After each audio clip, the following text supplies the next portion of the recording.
бір қарт адам екі ұшына құмыра ілінген жуан таяқты мойнына асып, бұлақтан үйіне су тасиды екен. Бұл құмыралардың бірінің жанында жарықшақ бар екен. Үйге жеткенше судың жартысы тамшылаумен азайып қалады екен.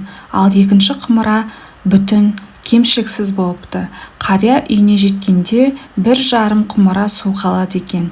Бүтін құмыра өз міндетін таза орындаған үшін қатты тәкаппарланатын көрінеді. Ал жарық құмыра болса қатты ұялып өкінеді екен.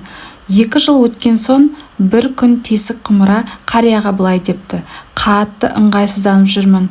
Бүйірімдегі жарықшақтың кесірінен тасыған судың жартысы үйге жеткенше бос төгіліп жатыр. Сонда қария күлімсіреп құмыраға былай депті: сен ештеңені байқамадың ба? Сен жақтағы жолдың тұсы гүлдерге толы, ал екінші құмыраның тұсында ешқандай гүл жоқ. Мен о бастан сенің бүйіріндегі жарықты біліп, сол тарапқа гүлдің тұқымын еккен болатынмын. Және күнде мен су тасығанда сен сол гүлдерді суарып өтесің. 2 жыл болды. Сол әдемі гүлдерді жинап, үйімді сәндеп жүрмін. Егер де сенің сол тесігің болмағанда, үйімді осыншама көркейтіп гүлдендіре алмас едім депті.